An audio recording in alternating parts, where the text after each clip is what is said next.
शहर से आए हुए हमारी सरपरस्ती करने के लिए तमाम बुजुर्ग हजरात,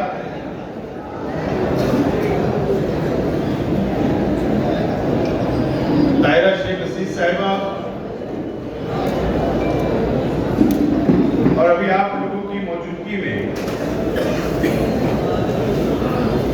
जो मेरे सामने बैठे हैं साबिक कारपोरेटर, तमामी समाजी कार्यकर्ता, हमारे तमामी साथियों ने जो आज हमारा साथ देने का वादा किया, हमारी पार्टी के अंदर शमूलियत ली, ऐसे तमाम हमारे साथी और इस इजलास के अंदर मौजूद तमाम बुजुर्ग हजरात, तमामी नौजवान साथी, तमामी मेरे मीडिया के तमामी दोस्त और शहर भर से बड़ी तादाद के अंदर नौजवान आए, तमामी हमारे नौजवान साथी, दोस्तों और साथियों, सबसे पहले मैं आप लोगों का शुक्रिया अदा करता हूं कि बहुत कम वक्त आपको दिया गया था इस इजलास को कामयाब करने के लिए और आप लोगों ने इस इजलास को कामयाब किया। मैं आप तमाम लोगों का बहुत बहुत शुक्रिया अदा करता हूं।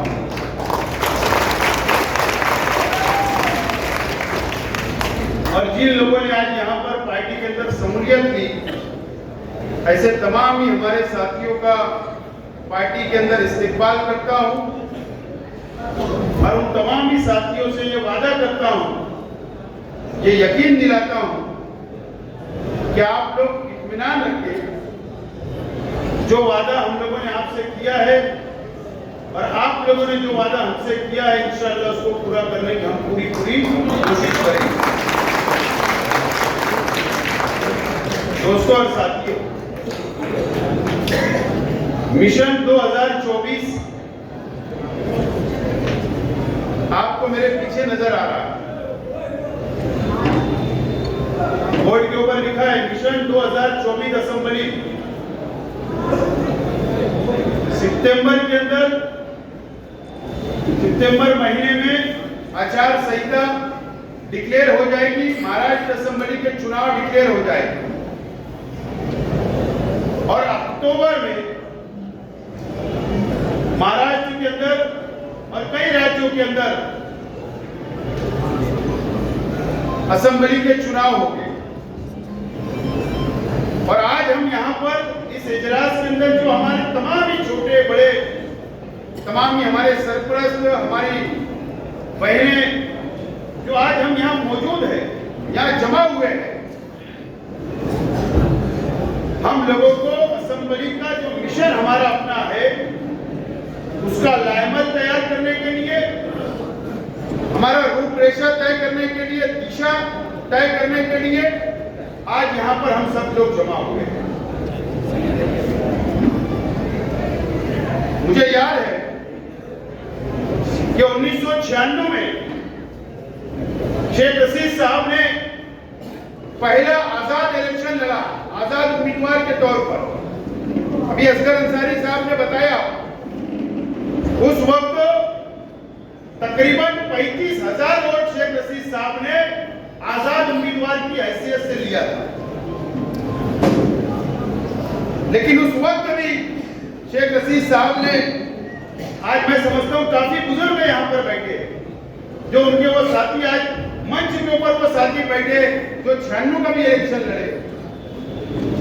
हम तो बहुत छोटे थे उस वक्त, लेकिन उस वक्त भी शेख असीस साहब ने इलेक्शन हारने के बाद भी, और उस वक्त निहाल अहमद साहब के सामने शेख असीस साहब ने इलेक्शन लड़ा। निहाल अहमद साहब की तोती बोलती थी महाराष्ट्र में, हारने के बाद भी शेख असीस साहब ने हिम्मत नहीं हारी और नए हौसले के साथ शेख असीस साहब ने मुसलसल 5 साल मेहनत की, शहर के आवाम के बीच में रहे, आवाम के काम किए, मजदूरों के काम किए, गरीबों के काम किए। और 1999 का जब इलेक्शन 5 साल के बाद आया तो ये शहर ने शेख रशीद साहब को 29,000 वोटों से कामयाब किया। ये आज 5 साल फिर शेख रशीद साहब तो बहुत संघर्ष करना पड़ा। एक बहुत बड़ा अपोजिशन था, निहाल अहमद साहब अपोजिशन में थे, उनके वर्कर बहुत जाबाज थे उस वक्त। लेकिन शहर की आवाम ने दोबारा शेख रशीद साहब को मौका दिया। 2004 में दोबारा शेख रशीद साहब एमएलए बने। फिर 5 साल शेख रशीद साहब ने शहर की खिदमत की। और उस वक्त भी शेख रशीद साहब का यही नारा था कि हम सिर्फ वो विकास के नाम पर, डेवलप के नाम पर, तामीर व तरक्की के नाम पर वोट मांगेंगे। और आखिरी दम तक शेख रशीद साहब ने तामीर व तरक्की के नाम पर वोट मांगा। 2009 के अंदर शेख रशीद साहब इलेक्शन हार गए, डिमोलिशन हो गया। नदी के उस पार और इस पार का हल्का बढ़ गया। और एक मजहबी क्यादत शहर में तस्लीम किया। मजहबी शख्सियत को, एक मुफ्ती को, एक आलिम को शहर में एमएलए बनाया।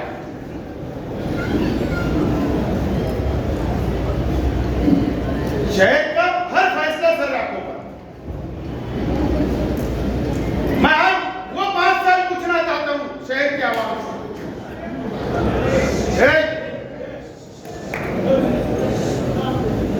मैं शहर की आवाम से वो 5 साल पूछना चाहता हूं कि 2009 से 2014 तक ये शहर को क्या मिला, क्या डेवलप हुआ, क्या तामीर और तरक्की हुई, क्या वादे किए गए। अगर एक आम इंसान अगर नुमाइंदा होता, एक आम इंसान अगर एमएलए होता, अगर वो वादा करता तो हम मान सकते थे कि सियासी लोग वादे से मुकर जाते हैं। लेकिन एक मुफ्ती, एक आलिम ने जो वादा किया था 5 साल वहां पर भी वो नाकाम रहे। मुझको मौका मिला 2014, 2019 तक मैं एमएलए रहा। शहर ने मेरा साथ दिया और मैंने क्या किया ये आप जानते हैं, शहर जानता है। मुझे उसका कोई सबूत देने की जरूरत नहीं। मिसाल उर्दू घर आपके सामने, फ्लाईओवर ब्रिज आपके सामने, हिल स्टेशन बना आपके सामने, और तालीम के नाम पे जो मैंने किया वो भी शहर के सामने। मैं बहुत ज्यादा उसमें नहीं जाना चाहता हूं। 2019 आया, 2019 आया, मैं इलेक्शन हार गया। मैं आज तक परेशान हूं कि मैं इलेक्शन क्यों हारा।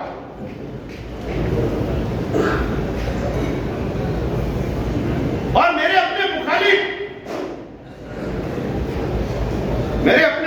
में शहर के तमाम लीडरान, चाहे उनकी एक कारपोरेटर की हैसियत हो, चाहे 4 कारपोरेटर की हैसियत हो, तमाम ही मेरे मुखालिफ लीडरान एक मंच पर आए, एक मजहबी शख्सियत को दोबारा मौका दिया, एक मुफ्ती को दोबारा मौका दिया गया, एक आलिम को दोबारा मौका दिया गया। और मैं इलेक्शन हार गया, वो जीत गए। उस वक्त भी हमने हार को माना और 5 साल आपके बीच में रहे, 5 साल आपकी खिदमत की हमने। ये 5 साल आपको मेरे हाथ में मैनिफेस्टो है। मुझे यकीन है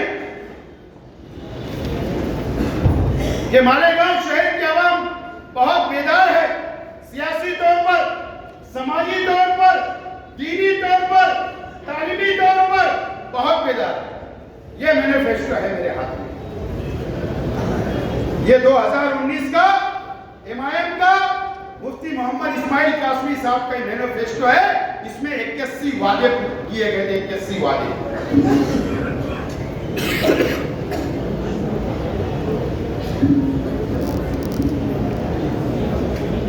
आज के एमएलए जामा मस्जिद के इमाम हैं। आज के एमएलए महाराष्ट्र के मदरसा बोर्ड के सदर है।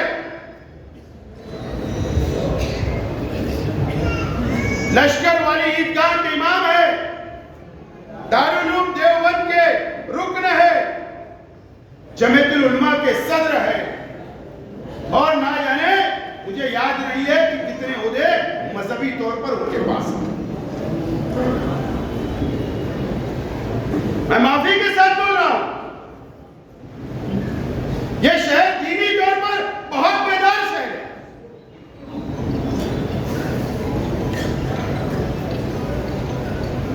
बहुत बेदार शहर है। आज मेरा सवाल है, जामा मस्जिद के ट्रस्टियान से मेरा सवाल है, आज मेरा सवाल है, ईदगाह के ट्रस्टियान से मेरा सवाल है। जमीयतुल उलमा के तो पीछे मैंने बोला था, कोई जवाब नहीं आया, ठीक है। महाराष्ट्र के तमामी मदरसे के ये जिम्मेदार है, सदर है। उन तमामी लोगों से, शहर के उलमाओं से, शहर के आलिमों से, शहर के मस्जिद के इमामों से, शहर के मस्जिद के ट्रस्टियान से, तमामी मिली तंजीमों से मेरा सवाल है कि अगर आप उनसे चौराहों के ऊपर पूछिए, अगर इन्होंने इस मैनिफेस्टो पूरा किया होगा तो शेख हासिन इलेक्शन नहीं लड़ेगा।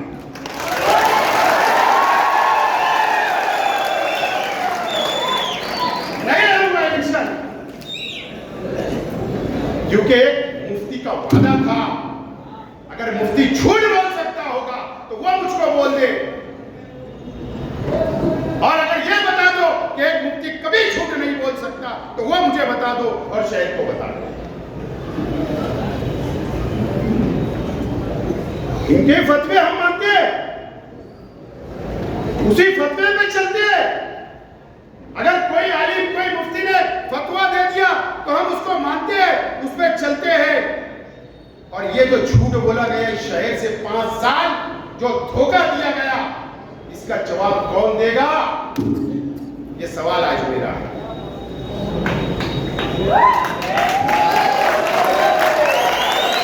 ये मेरा सवाल है, ये शहर का सवाल है, यहाँ की माँ बहनों का सवाल है, ये नौजवानों का सवाल है, ये शहर के बासाउर लोगों का सवाल है। इसका जवाब मांगो। और मैं, अगर आपको इससे बड़ा और कोई चीज चाहिए कि एक आलिम, एक मुफ्ती, अगर आपको लगता है कि उस मिंबर से वो बयान कर सकते, उस वहां पर नमाज पढ़ा सकते हैं और कुछ सबूत चाहिए तो शेख हासिन देने तैयार है। मैं तमाम ट्रस्टियों से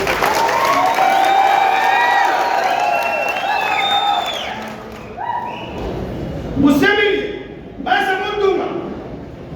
क्या मजबूरी है कि आप सवाल नहीं करते? क्यों ये शहर के बासाउर लोग सवाल नहीं करते? कब तक ये शहर को धोखा दिया जाएगा? कब तक धोखा दिया जाएगा?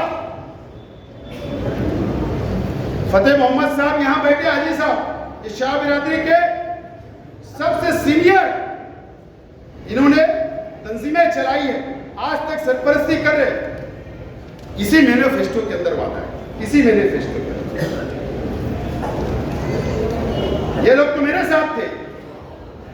क्या वादा है? शाह विजय एंटी का दर्जा दिलाया जाएगा।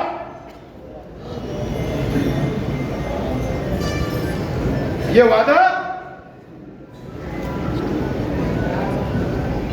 इस मैनिफेस्टो के अंदर किया गया है। ये मेरे पास उसकी कॉपी है। मेरा सवाल है, क्या शाह बिरादरी को विजय एंटी का सर्टिफिकेट मिला? क्या इन्होंने 5 साल में वादा पूरा किया? ये सबसे बड़ा झूठ है कि ये 5 साल इन्होंने कुछ नहीं किया। मुफ्ती मोहम्मद इस्माइल कासमी साहब, इसके अंदर ये कुरैश बिरादरी के जिम्मेदारान भी आए। इनसे क्या वादा किया गया कि इनकी हिफाजत की जाएगी, मॉब लिंचिंग को रोका जाएगा। इसी के मैनिफेस्टो के अंदर बताइए कितनी मॉब लिंचिंग हुई, कितने कुरैशियों को मारा गया, कब आपके लिए नुमाइंदगी की गई? ये मेरा सवाल है।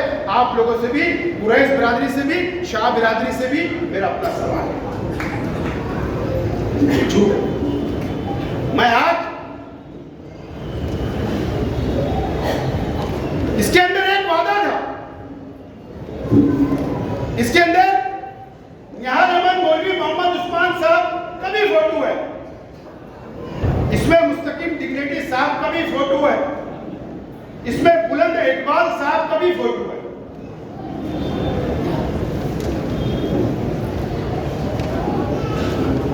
मेरा आज कल की जनता दल और आज की समाजवादी से मेरा सवाल है, या मैनिफेस्टो किसने बनाया?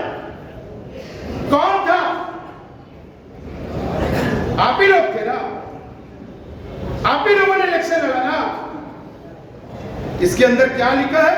साथी बुलंद इकबाल साहब के जो मौलाना अली मियां नकवी लाइब्रेरी के सामने जो सेंटर है, बुलंद इकबाल साहब के वहां पे रोजगार के ट्रेनिंग सेंटर, ट्रेनिंग दी जाएगी, मुस्लिम नौजवानों का सरकारी नौकरियां दी जाएगी। ये वादा है। अल्लाह जन्नत नसीब करे बुलंद इकबाल साहब को। अगर आप चल रहे हो, और नहीं तो इसका भी जवाब आपको देना पड़ेगा। यह भी धोखा दिया गया एक मरहूम के नाम पर। ये शायद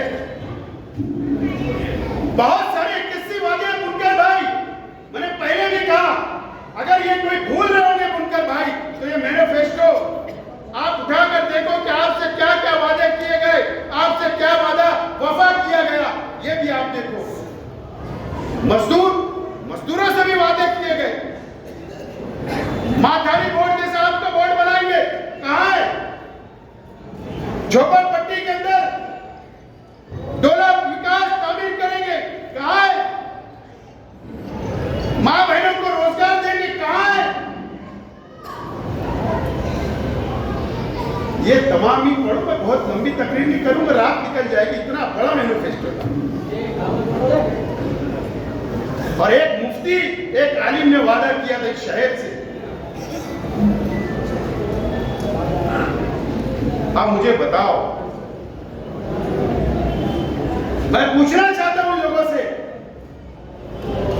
कि इमाम के 2 एमएलए आए, एक फारूक शाह साहब, वो उनके हल्के में क्या कर रहे हैं शहर और वहां के लोग देख रहे, मुझे कुछ नहीं बोलना। मुफ्ती मोहम्मद इस्माइल कासमी साहब, आप ये बताओ कि आपने 5 साल, आज 12 तारीख है, जुमा का दिन है, आज महाराष्ट्र के अंदर एमएलसी, क्या बोल रहा हूं, एमएलसी के चुनाव हुए 11 सीट के 12 उम्मीदवार थे। ईमानदारी से बोलना, जामा मस्जिद के मेंबर पे खड़े रहकर बोलना, आपने किसको वोट किया?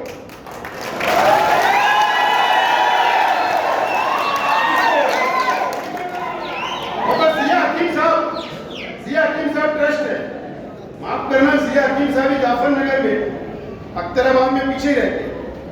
उनसे गुजारिश करता हूं, मेंबर से पूछना कि तुमने वोट किसको किया। मुझे मालूम है बांद्रा की ताज होटल में कौन रुका था।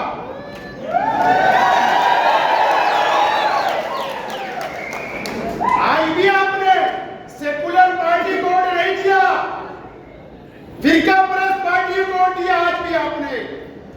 ये हमको समझता।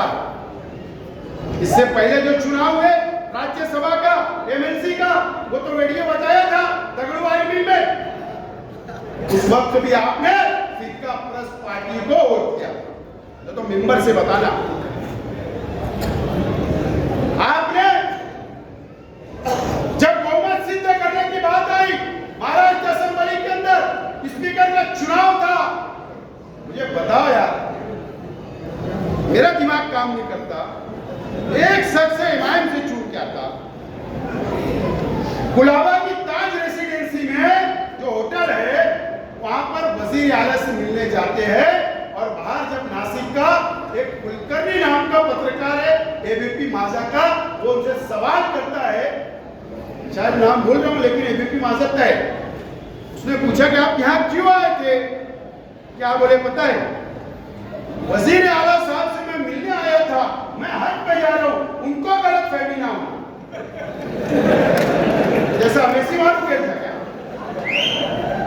मुझे बताओ ना, अरे तेरी पार्टी भैया अलग, उसकी पार्टी अलग, वो वजीर आला, तुम मुखालिफ में, उनसे मिलने क्यों, गलत फहमी क्यों? उस वक्त भी हज के नाम पर तुम तटस्थ रहे और सरकार की मदद की बनाने के अंदर फिरका परस्त सरकार। इसका जवाब कौन मांगेगा? ठीक है, हमें तो जाहिल बोलते हो, तुम्हारी नजर में तो 70% लोग जाहिल है। ठीक है, तुम मजहबी हो, तुम शरीयत में चलते हो, तुम सवाल कर लो, ईमानदाराना बोलना। कब तक मजहबी शख्स के अंदर, मजहबी शख्स के आड़ में धोखा खाई गया? क्या वजह? एक आदमी मुकम्मल नाकाम है, उसके बाद भी मैं अभी आज हमारे इजलास में बोल रहा हूं, ये बातें मैं तुमको इसलिए बोल रहा हूं, जाकर गली और मोहल्लों के अंदर, चौक चौराहों के ऊपर पूछ के इनके वर्करों से। मैं तो जब स्टेट लगेगा तो आज सिर्फ जिया हकीम साहब का नाम लिया, बहुत बड़ी फहरिस्तें बनाया हूं। वहां पर उनसे सवाल करूंगा, अगर आपका ज़मीर जिंदा है, अल्लाह का खौफ है, और आप अगर मजहबी मुकामात के ट्रस्ट हो, जिम्मेदार हो, तो आपको पूछना पड़ेगा, सवाल करना पड़ेगा। नहीं तो अगर कोई शख्स गुनाह कर रहा है और आप भी उसका साथ दे रहे, तो मेरा अल्लाह उसका फैसला करेगा। मैं तो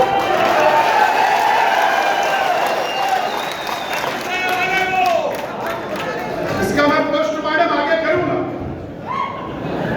इसका पोस्टमार्टम मैं जरूर आगे करूंगा। लेकिन आज मैं आपसे बोलना चाहता हूं, यह इजलास आज हमने कीरत की, अल्लाह की तारीफ की, कुरान की आयत पढ़ी गई, और हमारा मजहब हमें सिखाता है कोई काम की शुरुआत करो, कीरत करो। यह आज आगाज है, हमने इलेक्शन की असेंबली की शुरुआत कर दी, इसलिए आज आपको जमा किया। मैं तमाम ही वर्करों से कहना चाहूंगा, यहां से जाने के बाद आपको डर जाना है। शहर में, मोहल्लों में, गलियों में, रिश्तेदारों में, दोस्तों में, मां बहनों में, और आज से डट के खड़े रह के 2024 का इलेक्शन हमको जीतना है, इसकी तैयारी 18 तारीख तक वोट बनाने का वक्त है। अपने घर में 18 साल के जो लोग हो गए उनकी वोट बढ़ाओ, 5-6 दिन बचा है, बेदार हो जाओ, लड़ने के लिए तैयार हो जाओ। और इलेक्शन अभी मुहर्रम के बाद ताहिरा शेख रशीद साहबा की क़यादत में अभी एक गाजी अमानुल्लाह साहब भी आ गए, कई ऐसे मुकर्रिर अली सदर साहब है, कई लोग हैं हमारे मुकर्रिर है। एक हम टीम तैयार करेंगे और मुहर्रम के बाद हमारी माँ बहनों को भी इस मैनिफेस्टो और इनके काले कारनामे बताने की शुरुआत हम लोग करने जा रहे हैं, गली गली में।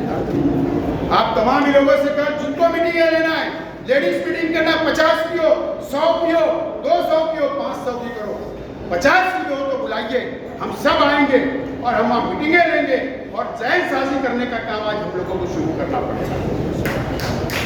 मैं आज आप लोगों को ऐलान कर रहा हूँ कि आज से हमको छूट जाना है, कोई आगे पीछे पलट के देखना नहीं है।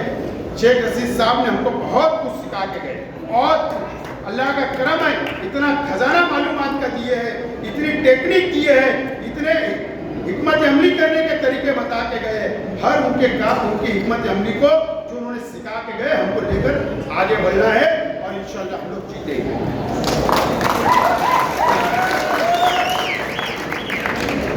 रहा सवाल कि हम किस पार्टी से लड़े, भाई अभी मैं कम से कम 15 मिनट बोलूंगा, शांत बैठो।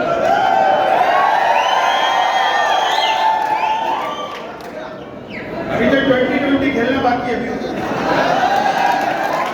अभी वनडे चल रहा है, 2020 रहा सवाल कि हम किस पार्टी से असेंबली का इलेक्शन लड़ेंगे। एक तरफ एनडीए, दूसरी तरफ इंडिया का, यानी यहाँ पर महाविकास आघाड़ी जिसको महाराष्ट्र में बोलते हैं। हम शरद पवार साहब की राष्ट्रवादी कांग्रेस पार्टी का झंडा लेके पार्लियामेंट का इलेक्शन लड़ा। जाहिर सी बात है, कई लोगों के जहन में सवाल है, कई लोगों के जहन में सवाल है कि हम किस पार्टी से इलेक्शन लड़ेंगे। जाहिर सी बात है, यहाँ पर सेटिंग सीट 2019 में मैं खुद कांग्रेस का उम्मीदवार था, कांग्रेस के टिकट पे लड़े, लेकिन हमारी पार्टी हमने तब्दील कर दी। अब सेटिंग सीट है तो कांग्रेस भी मांगेगी कि ये सीट हमको ही चाहिए, राष्ट्रवादी भी मांगेंगे हमको ही चाहिए, समाजवादी भी महाविकास आघाड़ी में है, वो भी बोलेंगे हमको ही दो, क्योंकि अखिलेश भैया आ रहे। क्यों आ रहे अखिलेश भैया? सीट मांगेंगे, वो भी मांगेंगे। अब शिवसेना उद्धव ठाकरे भी है, ठीक है, वो तो नहीं मांगेंगे, लेकिन 3 पार्टियां मांगेंगी।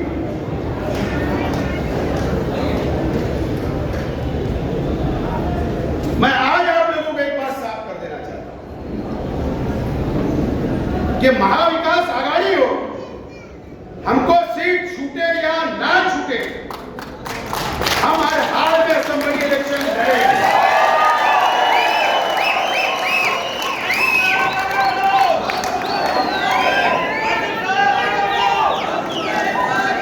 क्या बोल रहा हूं?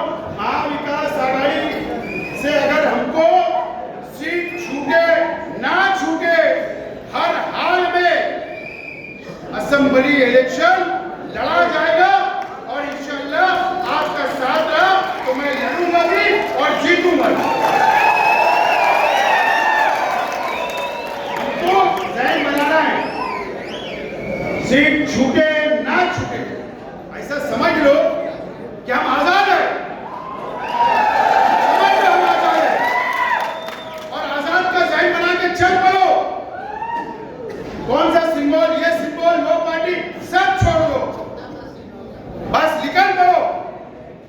बाद में तय करेंगे क्या होगा, लेकिन आज ये जहन बनाकर कि सीट छूटे ना छूटे, हर हाल में इलेक्शन लड़ना है और वो तैयारी करके हम लोग आगे बढ़ना शुरू करो।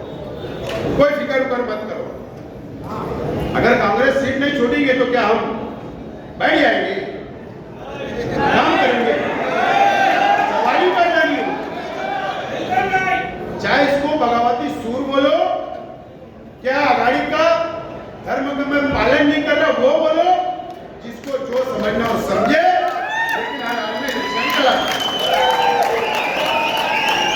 ये बात आज मैं अपने वाज़े तौर पर, साफ तौर पर बोलना चाहता हूं और बिल्कुल फिक्र करने की कोई जरूरत नहीं है।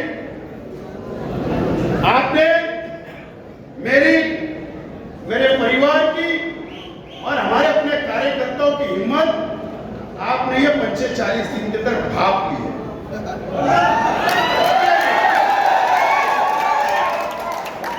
ये 45 दिन में तो खास तौर से भाप ली है।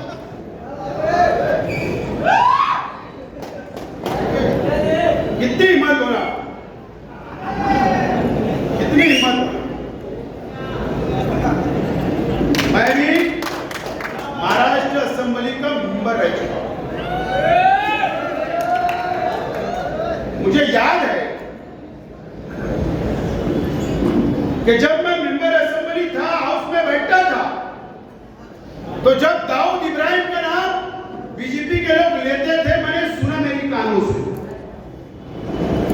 लेकिन पहली मर्तबा शेख आसिफ का नाम असेंबली के अंदर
शेख आसिफ को अटक करो, ऐसा सवाल हमारे शहर के लिए।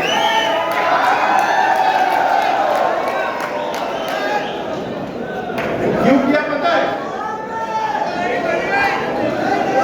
क्यों किया पता है?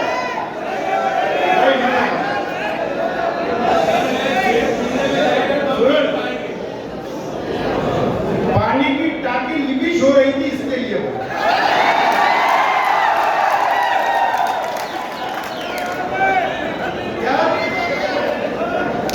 पानी की टाकी लीकेज हो रही थी तो उसको एमसील लगाने के लिए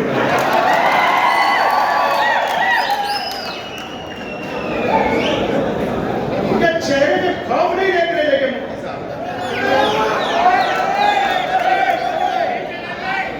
खौफ नहीं दिख रहा। मैं इसके लिए नहीं बोल रहा हूं, उनको अपनी जमीन खसकते नजर आ रही है असेंबली में, उनको अपनी जमीन खसकते नजर आ रही है।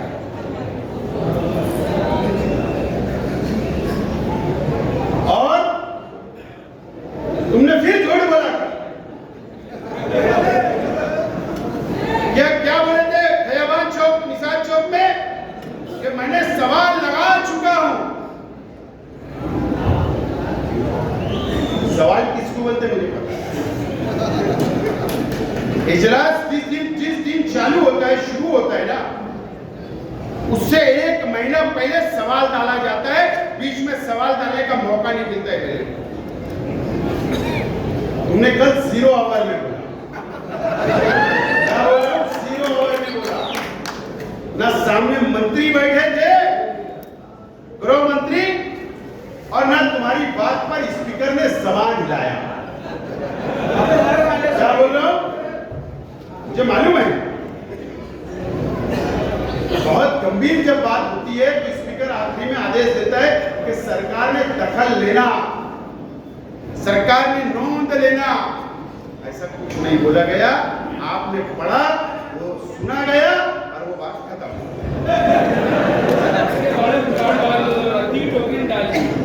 और ताकत लगा लो। मैं आज आप लोगों से बोलना चाहता हूं, शहर की आवाज से बोलना चाहता हूं, मां बहनों से और तमाम यहां बैठे हुए तमाम ही जिम्मेदारों से बोलना चाहता हूं, ऐलान करता हूं कि अगर इन्होंने मुझे जेल भेज दिया और मैं जेल में रहा तो आपको इलेक्शन लड़ना है, मैं जेल से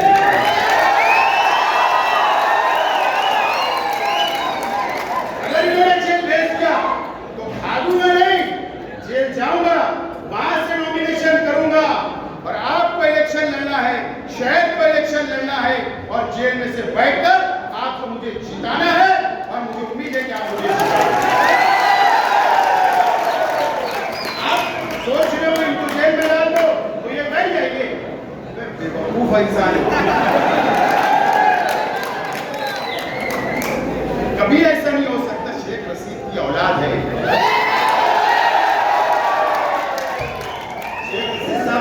दिल नहीं बना के गया, क्या उस दिल नहीं बना के गया शेख रशीद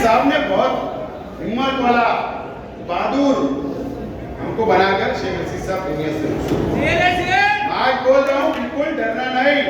जेल भी जाऊंगा तो तुमको लड़ना है भाई, सब बंदोबस्त हो जाएगा, सब कोई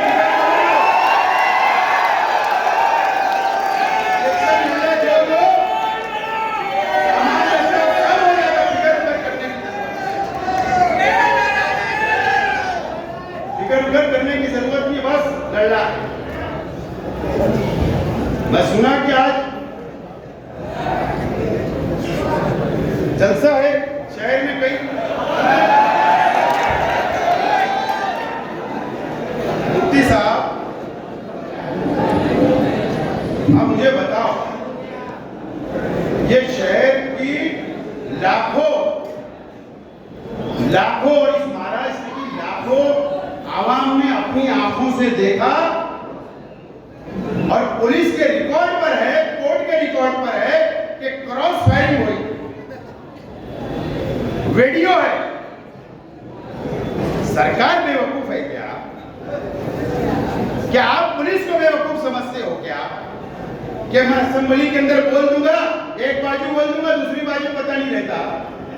वहां बैठे हुए लोगों को पुलिस डिपार्टमेंट रिपोर्ट करता है, सब वहां पर ऑनलाइन जाता है। अगर आपको बोलना था ना, ईमानदारी अगर आप में होती, अगर आप बेईमान नहीं होते, तो आप दोनों बात बोलते कि दोनों का इंक्वायरी होना चाहिए। आपने वैसा नहीं बोला, आपने वन साइड। ठीक है, आपको मुबारक। ऐसे आपकी डिमांड करने की कोई हमको जरूरत भी नहीं, ना तुम्हारी कोई हमको मदद की जरूरत है। तुमसे पहले मैंने लेटर बहुत काले कर दिया, दिल्ली से लिए गया था क्या? स्पोर्ट्स मिनिस्टर से मिलने को एक बहाना था, 2 दिन ऐसी मुकाम करेंगे। तुम अलग बात है कि आप दिल्ली के महाराष्ट्र सदन में नहीं रुकते, आपके लिए जान तो रुक जाता। कौन रूम बुक करते हैं मुझे नहीं बताइए। कौन आपको दिल्ली से फोन आता तो 1 लाख अर्जेंट डालो रात को 2 बजे, मुझे नहीं मालूम है क्या? तो वही दिल्ली के अंदर मैं नहीं गया था, लेकिन मैं भी सदन में रुका।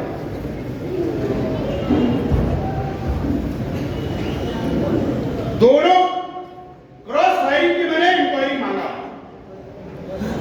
मैंने नेपाल की बात सच बोल रहा हूं। मैं चाहता हूं कि दिल्ली से इंक्वायरी आए, मैं चाहता हूं कि मुंबई से इंक्वायरी आए। हवा में शेख हसीब कभी बात नहीं करता।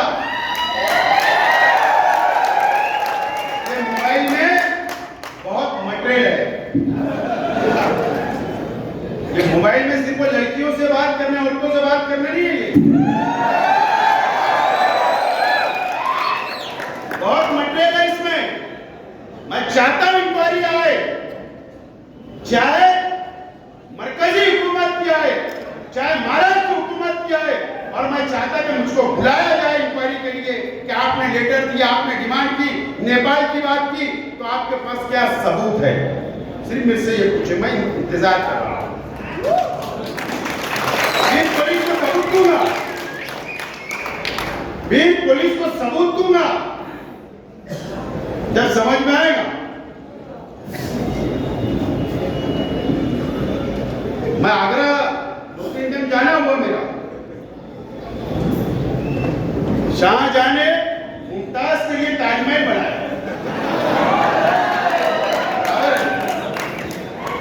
शाहजहां ने मुमताज के लिए याद में खूबसूरत ताजमहल बनाया।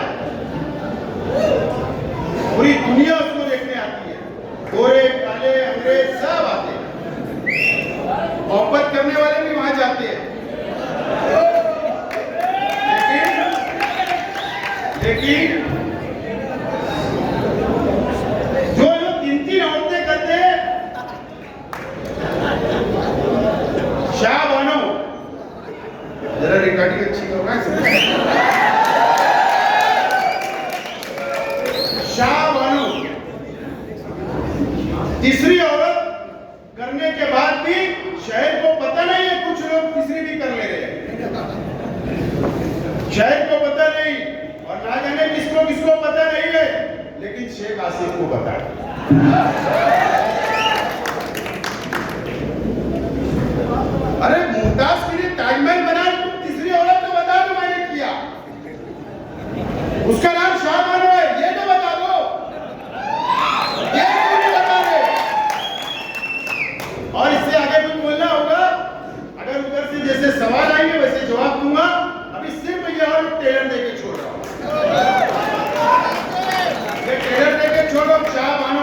ऑडियो रिकॉर्डिंग मौजूद है, लेकिन मैं फिर रुक रहा हूं और फिर मैं इन लोगों को बोल रहा हूं कि इतने नीचे दर्जे की सियासत छोड़ दो,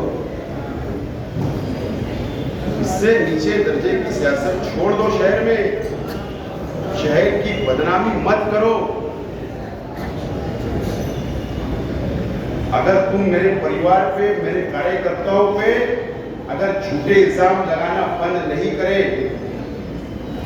अगर जाति दुश्मनी निकालना बंद नहीं करे, चाहे असेंबली में बोल के चाहे बाहर लेटर देकर, तो याद रखना मुझे मजबूर होना पड़ेगा। ऑडियो भी निकालूंगा और मालेगांव से लेकर नेपाल तक का भी मटेरियल जब मैं बाहर निकाला और कुछ यहाँ के सियासी लोगों का मटेरियल अगर मैंने जिस दिन बाहर निकाला, याद रखना ये शहर के अंदर तुम मुंह बताने लायक नहीं हो।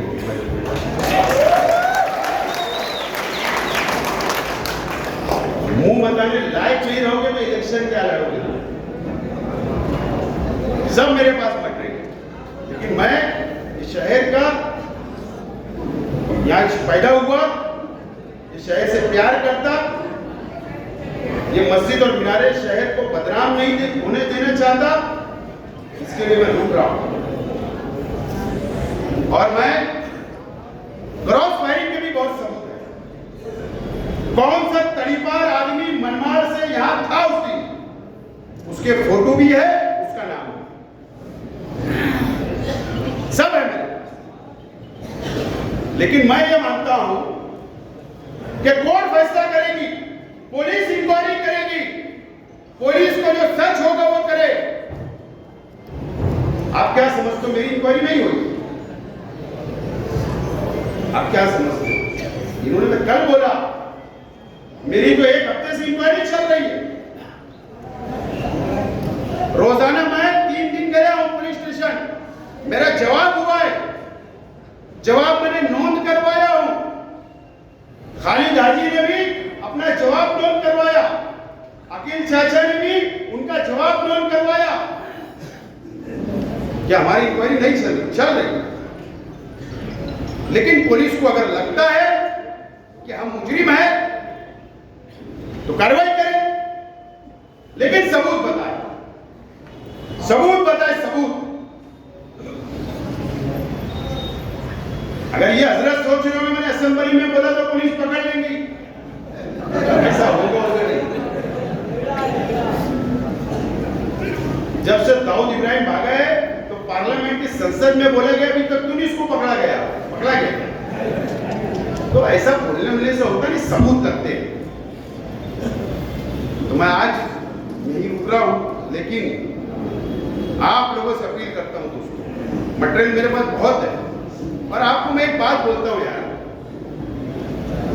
कितना आदमी ने ईमानदार होना मुझे बताओ। मैं नाम लेकर बोलता हूं हुसैन सेठ कपूर के हमारे तमामी भाइयों को 12 नवंबर हुआ, शहर ने देखा। मैं ठीक है, मैं उनकी जातियात पे ऐसा नहीं बोलूं, उनको याद दिला रहा हूं। इनके ऊपर केस दाखिल हुआ, इनके घर के 2-3 लोगों के ऊपर केस दाखिल हुआ, ये फरार थे। मैं जिम्मेदारी से बोल रहा हूं और मैं उनसे जाकर पूछना कि सरकार तक छगन भुजबल साहब मंत्री थे, मैं वहां गया, लेकर मंत्रालय लेकर गया, पुलिस स्टेशन लेकर गया, कोर्ट में लेकर गया, वकील के पास से गया और उनकी जमानत करवाई, मदद की, मदद, सब मदद करने के बाद ठीक है आपको जा रहे हैं, उसका आपको हक है, मैं इसके लिए नहीं बोल रहा हूं, लेकिन तुमने भी एक मर्यादा में रहना चाहिए। तो दिन तो सब आते, दिन तो सब के परखते हैं, धूप और छाव होती है, लेकिन ये तरीका इस शहर के अंदर बराबर नहीं है। अगर अपने आप को बहुत मजहबी तंजीमों के सूबेदार बोलते हो तो कम से कम अपनी खुद की इस्लाह करो। शहर वो भी ध्यान रखता है, खुद की इस्लाह करो। लेकिन मुझे इस टाइम मैं शेख अजीज साहब के ताल्लुक से आखिरी बात बताऊंगा मुझे बताओ, इस मंच के ऊपर हर समाज, हर बिरादरी, हर मसलब के लोग बैठे हुए, यहाँ पर भी बैठे हुए। शेख रशीद साहब ने हर जात, हर धर्म, हर बिरादरी, हर मसलब, हर गरीब अमीर सबको साथ लेकर चला और उन्होंने अपनी जिंदगी में सबके काम आए और सबका साथ दिया, सबकी मदद की, सबके मसाइल हल किए। कभी भेदभाव नहीं शेख रशीद साहब ने।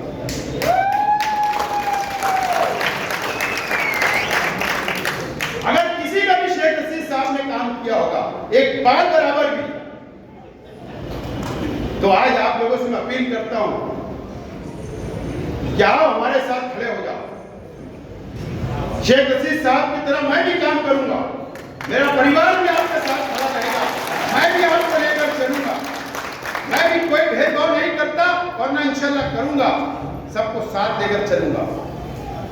मैं मजहबी तंजीमों से, शहर के तमाम ही लोगों से बोलना चाहूंगा कि इसका सबूत, इसका जवाब देना चाहिए। एक आलिम ने झूठ बोला है, शहर को धोखा दिया है, करप्शन किया है, बेईमानी की है, उलमाओं के साथ क्या, हाफिजों के साथ क्या, मजदूरों के साथ क्या, शहर के गरीबों के साथ क्या, अमीरों के साथ क्या।